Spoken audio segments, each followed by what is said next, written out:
దార్శనికుడు మరియు రాజకీయ నాయకుడు ఉన్నత స్థానం ఉన్న గొప్ప వ్యక్తి. ఆయన పేరే మౌలానా అబుల్ కలాం ఆజాద్ రహిమహుల్లాహ్. మౌలానా అబుల్ కలాం ఆజాద్ రహిమహుల్లాహ్ గారు తమ విస్తారమైన జ్ఞానం మరియు ప్రతిభతో ప్రపంచంలో ఒక కొత్త జ్ఞానం నయాన్ని తీసుకువచ్చారు.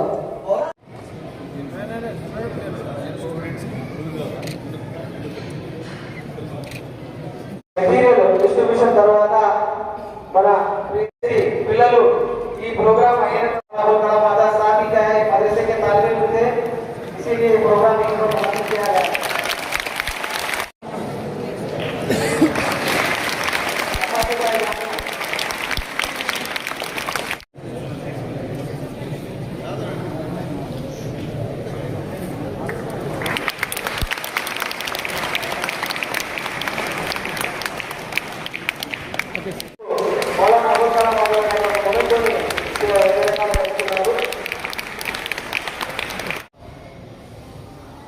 మౌలానా అబుల్ కలాం ఆజాద్ గారు, ఆయన అసలు పేరు మొహిద్దీన్ అహ్మద్. అవునా? ఆయన అసలు పేరు కంటే గొప్పగా మౌలానా అబుల్ కలాం ఆజాద్గా పేరు పొందినాడంటే, మౌలానా అంటే మీ అందరికీ తెలుసు, గౌరవప్రదమైన విద్యావేత్త, దాన్ని అభ్యసించే వాళ్ళని మౌలానా అంటాం, అంతేనా? అబుల్ కలాం అనేది ఆయనకు వచ్చిన బిరుదు, ఆజాద్ అనేది ఆయన రచించిన రచనలకు పెట్టుకున్న కలం పేరు. ఇవన్నీ కలిపితే మౌలానా అబుల్ కలాం ఆజాద్ అయినారు. అంటే అసలు పేరు పోయింది, ఆయన తెచ్చుకున్న బిరుదు, ఆయన రచనలకు ఉపయోగించుకున్న కలం పేరు, ఆయన చదువుకున్న చదువు, ఇవన్నీ కలిపి ఆయన పేరుగా స్థిరపడి మౌలానా అబుల్ కలాం ఆజాద్గా పేరు ప్రఖ్యాతలు కాకడంతో పాటు ఈ సువిశాల భారతదేశానికి స్వాతంత్రం వచ్చిన తర్వాత ఏర్పడిన తొలి ప్రభుత్వంలో విద్యాశాఖ మంత్రిగా ఉండడంతో పాటు 11 సంవత్సరాలు విద్యాశాఖ మంత్రిగా ఉండి దేశమంతా తిరిగి విద్యా వ్యవస్థను ఏ విధంగా చక్కదిద్దాలి, సరిచేయాలి, ఈ దేశ అవసరాలకు తగిన ప్రాడక్ట్ విద్యార్థులను ఏ విధంగా తీర్చిదిద్దాలి అనే దాంట్లో ఆయన చేసిన సంస్కరణలు, ఆయన తీసుకొచ్చిన విధానాలు, ఇవన్నీ కూడా దేశంలో బలమైన విద్యా విధానానికి పునాదులు వేశాయనే దాంట్లో ఎలాంటి సందేహం లేదు. అంత గొప్ప వ్యక్తి మౌలానా అబుల్ కలాం ఆజాద్. ఇందాక పెద్దలు వారిస్ సాబ్ చెప్తాను, యూజీసీ ఆయన పెట్టిందే, యూనివర్సిటీ గ్రాంట్ కమిషన్.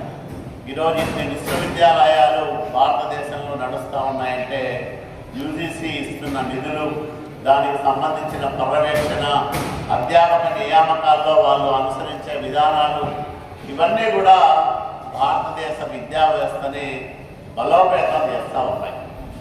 కాబట్టి ఇట్లాంటి వాళ్ళందరినీ కూడా స్మరించుకోవడం ద్వారా మనలో తెలియని ఉత్తేజం వస్తారు. మనం కూడా కష్టపడి చదవాలా, మనం కూడా జీవితంలో ఏదో సాధించాలా, 10 మంది మన తదనంతరం అంటే మనం చనిపోయిన తర్వాత కూడా మన గురించి మాట్లాడుకోవాలా, మన గురించి మంచిగా చర్చించుకోవాలనే పట్టుదల మనలో పెరుగుతుంది. అట్లాంటి మహనీయులు ఎంతోమంది ఉన్నారు. డాక్టర్ బాబాసాహెబ్ అంబేద్కర్ గారు భారతదేశానికి లిఖిత రాజ్యాంగాన్ని అందించిన మహానుభావుడు. ఆయన చదువుకున్నాడు కాబట్టి అది సాధ్యమైంది. అట్లాగే మహర్షి వాల్మీకి ఆది కవి, ఆయన రామాయణాన్ని రచించినాడు కాబట్టి ఆయన గొప్ప పేరు ప్రఖ్యాతులు సంపాదించుకున్నాడు. ఇట్లా ఎవరైతే బాగా చదువుకోగలిగినారో, ఎవరైతే విద్యావంతులు కాగలిగినారో వాళ్ళే చరిత్రలో గొప్ప వ్యక్తులుగా శ్లాఘించబడతా ఉంటారు. అట్లాంటి గొప్ప ఆయుధం ప్రతి మనిషికి విద్య. విద్య అనేది మనమందరము గుర్తించుకోవాలి.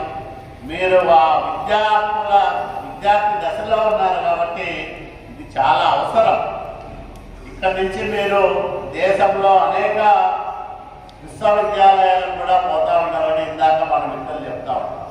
ఇదే కాకుండా ఉర్దూను గౌరవించిన మొదటి వ్యక్తి మహనీయుడు నందమూరి తారక రామారావు. చాలా మంది మైనార్టీ ముస్లిం నాయకులు, కార్యకర్తలు, ఆ కుటుంబ సభ్యులు ఎన్టీ రామారావు గారికి వీరాభిమానులుగా ఉండేవారు. మైనార్టీలంటే ఆయనకి ఎనలేని అభిమానం, ప్రీతి. అట్లాగే మన ముఖ్యమంత్రి చంద్రబాబు నాయుడు గారు వచ్చిన తర్వాత హజ్ హౌస్ నిర్మాణాలు కానీ, అట్లాగే హజ్ యాత్రకి రాయితీలు ఇవ్వడం కానీ, ఇవన్నీ పెంచుకుంటా పోతా ఉంటాం. గతంలో ఇవి చాలా తక్కువగా ఇచ్చేవాళ్ళు. దుల్హన్ స్కీమ్ పెట్టాము, దుకాన్ మకాన్ పెట్టాము. అంటే మైనార్టీల అభివృద్ధి, సంక్షేమం, వాళ్ళ కాళ్ళ మీద వాళ్ళు నిలబడి జీవితంలో మంచి ఉన్నతంగా ఎదగడానికి అవసరమైన సహాయ సహకారాలు ప్రభుత్వం నుంచి అందిస్తూ ఉన్నాం. ఆ రకంగా ఈ సంవత్సరం కూడా మైనార్టీ సంక్షేమానికి ప్రత్యేకంగా నిధులు ఇచ్చి 2,512 కోట్ల రూపాయలు మొన్ననే బడ్జెట్లో పెట్టి ఈ సంవత్సరం అంతా అనేక కార్యక్రమాలు చేసే విధంగా ప్రణాళికలు రూపకల్పన చేశాం. ముఖ్యంగా మైనార్టీల రక్షణ ఆంధ్రప్రదేశ్ రాష్ట్రంలో లేదా ఉమ్మడి ఆంధ్రప్రదేశ్ రాష్ట్రంలో చంద్రబాబు నాయుడు గారు ఎప్పుడు ముఖ్యమంత్రిగా ఉన్నా ఎప్పుడు మత కలహాలు అనేవి ఉండవు. అందరూ అన్నదమ్ములాగా కలిసిమెలిసి ఉంటాం. ఆనందంగా ఒకరికొకరు సహకరించుకునే ఒక సుహృద్భావపూరిత వాతావరణం ఉండాలి. అంటే నాయకుడి ఆలోచనల ప్రకారమే పరిపాలన నడుస్తుంది. నాయకుడు ఒక గొప్ప లౌకికవాది, సెక్యులర్ అయితే పరిపాలనలో కూడా అది మనకు స్పష్టంగా కనిపిస్తుంది. అట్లాంటి నాయకుడు మనకు ముఖ్యమంత్రిగా ఉండడం, స్వయంగా చంద్రబాబు నాయుడు గారి కుమారుడే నారా లోకేష్ బాబు గారు విద్యాశాఖ మంత్రిగా ఉండడం, అనేక విద్యా సంస్థలను తీసుకురావడం, విద్యార్థులకు విద్యాలయాల అభివృద్ధికి మరి నిరంతరం పనిచేస్తూ ఉన్నాం. తప్పకుండా ఉర్దూ టీచర్ల కొరతను తీర్చడానికి, ఉర్దూ మీడియం స్కూళ్లలో సమస్యలు పరిష్కరించడానికి ప్రత్యేకమైన శ్రద్ధ కనపరుస్తానని మీ అందరికీ మనవి చేసుకుంటూ, ఎప్పుడు కూడా వారి సార్ గారు సలహాలు ఇస్తూ ఉంటారు. ఎప్పుడు సమస్యలున్నా మా దృష్టికి తీసుకొస్తూ ఉంటారు. ఆయన సూచనల ప్రకారం అట్లాగే పెద్దలందరి సలహాలు తీసుకొని రాయదుర్గం నియోజకవర్గంలో ముస్లిం మైనార్టీల రక్షణకు, సంక్షేమానికి, అభివృద్ధికి ప్రత్యేక శ్రద్ధతో పనిచేస్తానని మీ అందరికీ మనవి చేసుకుంటూ మీ అందరి దగ్గర సెలవు తీసుకుంటున్న అందరికీ నమస్కారం.